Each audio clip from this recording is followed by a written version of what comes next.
let's start off by talking about emotional vampires and how they absolutely, truly can destroy your life. I mean, we've all encountered them, haven't we? Those people who suck the life out of you and then act like you're the problem. And if you're even asking, is this about me? You're probably not the vampire. But today, we're going deeper. We're going beyond the bad dates, the frenemy drama. We're talking about predators, the kind that leave you questioning reality itself. So let's start off by looking at the anatomy of emotional vampires.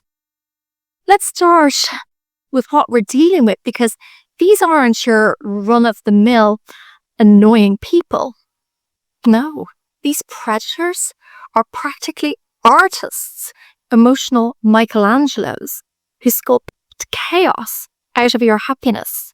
Their weapons, manipulation, guilt-tripping, and gaslighting. So intense, it feels like you wandered onto the set of Inception.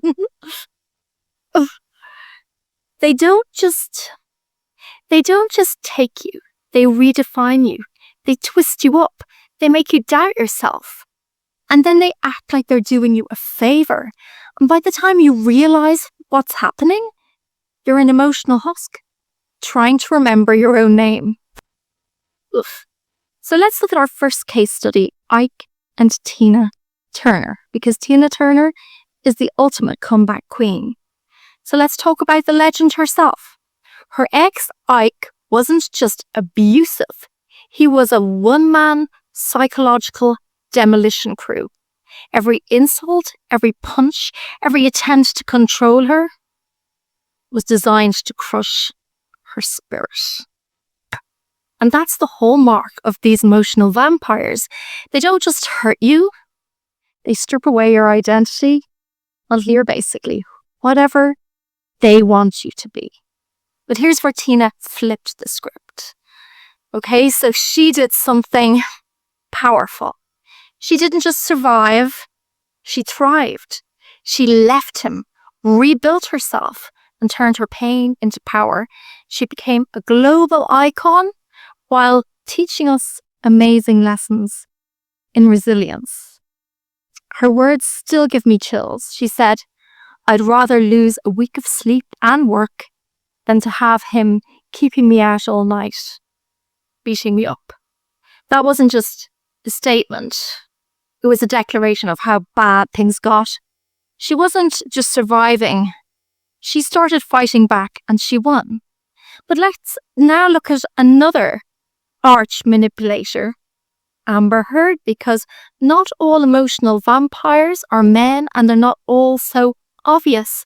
Some of them come wrapped in shiny packaging, playing the part of the victim while wreaking havoc behind the scenes. Enter Amber Heard. Her relationship with Johnny Depp wasn't just toxic, it was a masterclass in manipulation. Accusations, gaslighting, endless drama. It was like a real-life soap opera, only one without comforting commercial breaks. But here's the twist. Amber wasn't the victim she painted herself to be. She weaponized emotional manipulation to such a degree that Johnny was left literally doubting his own reality and his own sanity. One of the greatest actors of our generation. And that's the thing about emotional predators. They don't just hurt you in the moment. They leave scars that linger for years. Johnny's career, his mental health, his reputation, all dragged through the mud, while Amber played the little innocent lamb, and a lot of us believed it. But let's have a look at the psychology of emotional vampires. So Dr. Judith Herman, a trauma expert, calls this the systematic destruction of personality. Emotional predators don't just wound you, they dismantle you, piece by piece. Gaslighting It's their signature move. They make you doubt what you saw, what you heard, and eventually what you think you know. And at the end of it, you're questioning your own sanity. And that is exactly what they want. Because when you don't trust yourself, guess who you do trust? Them. And that's how they control you, because you turn back to them. So let's go back to my personal battlefield. I'm calling this the Rosemary Chronicles, my emotional vampire. So, I mean, it's not going to be Tina Turner level survival, but trust me, it's juicy. Picture this. I'm young, ambitious, climbing the cutthroat ladder of fashion styling. Enter Rosemary, a model so charming she could sell sunscreen to a penguin. We became instant besties. Same night classes, shared secrets. We took holiday together. Her mum loved me. Like, it all seemed so perfect. And then she tried to steal my job. Not once, not twice, multiple times. While I was sunning myself in the Canaries, she marched into my editor's office wearing a mini skirt, one that could double as a belt, and said that she would make a better fashion editor than me. My best friend. I mean, the audacity, the betrayal. It was Machiavelli in heels. And you know what? That's the thing about emotional predators like Rosemary. They smile in your face, call you bestie, and then stab you in the back. But here's the twist. It's a long time ago. I have forgiven her. I've survived. But how do you protect yourself from these emotional vampires? Right, I'm going to tell you what helped me, so here's your toolkit. Emotional vampires always leave cues.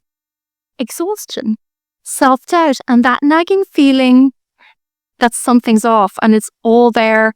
If you pay attention, you just have to trust your gut. Trust your gut.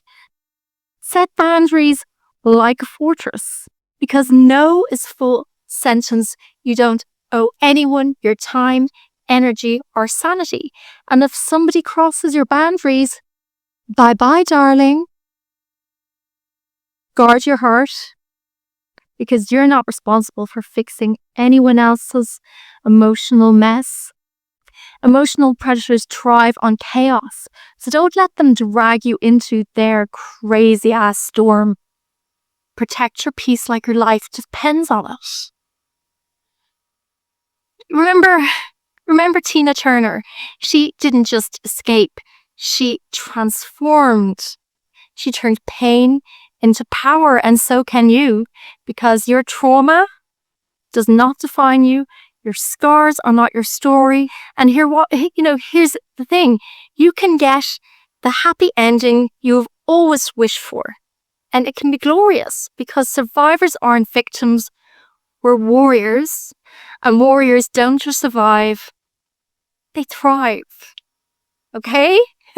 So I would love if you shared this video to someone who needs to hear it, because the time to reclaim your life from emotional vampires is not next week, it's not next month, it's not 2025, it's now.